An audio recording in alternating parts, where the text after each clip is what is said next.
പശ്ചിമ ബംഗാളിൽ കോൺഗ്രസും സിപിഐഎമ്മും തമ്മിലുള്ള തെരഞ്ഞെടുപ്പ് ധാരണയ്ക്ക് കോൺഗ്രസ് ഹൈക്കമാൻഡ് അംഗീകാരം നൽകി.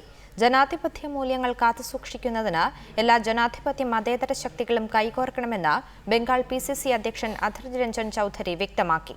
ഇതിനിടെ ബംഗാളിൽ സിപിഐഎമ്മും കോൺഗ്രസും തമ്മിലുള്ള സീറ്റ് വിഭജന ചർച്ചകൾ ആരംഭിച്ചു.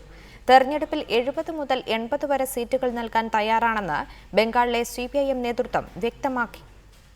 തൃണമൂൽ കോൺഗ്രസിനെയും വർഗീയതയും പരാജയപ്പെടുത്തുന്നതിന് ബംഗാൾ നിയമസഭാ തെരഞ്ഞെടുപ്പിൽ എല്ലാ ജനാധിപത്യ മതേതര പാർട്ടികളും കൈകോർക്കണമെന്ന് CPM കേന്ദ്ര കമ്മിറ്റി അഭ്യർത്ഥിച്ചിരുന്നു.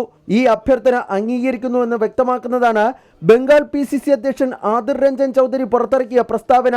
AICC നേതൃത്വവുമായി ദില്ലിയിൽ ചർച്ച നടത്തിയ ശേഷമാണ് ബംഗാളിലെ എല്ലാ ജനാധിപത്യ മതേതര പാർട്ടികളും ജനാധിപത്യ മൂല്യങ്ങൾ കാത്തുരക്ഷിക്കുന്നതിന് സഹകരിച്ചു പ്രവർത്തിക്കണമെന്ന പ്രസ്താവന അധീർ രഞ്ജൻ ചൌധരി പുറത്തിറക്കിയത്. ഇതിനിടെ 236 അംഗ പശ്ചിമ ബംഗാൾ നിയമസഭയിൽ കോൺഗ്രസും CPM-ഉം തമ്മിലുള്ള സീറ്റ് വിഭജന ചർച്ച ആരംഭിച്ചു.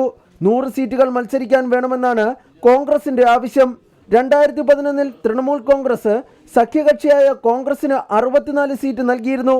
ഇത്തവണ കോൺഗ്രസിന് 80 സീറ്റ് വരെ നൽകാമെന്നാണ് CPM നിലപാട്.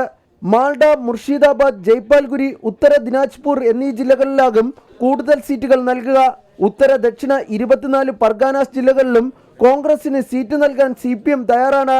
ചില മണ്ഡലങ്ങളിൽ ഇരു പാർട്ടികൾക്കും സ്വീകാര്യരായവരെ സ്വതന്ത്ര സ്ഥാനാർത്ഥികളായി രംഗത്തിറക്കിയേക്കും. പശ്ചിമ ബംഗാളിലേത് തെരഞ്ഞെടുപ്പ് മുന്നണിയെന്നോ സഖ്യമെന്നോ പറയാൻ CPM-ഉം കോൺഗ്രസും തയ്യാറല്ല.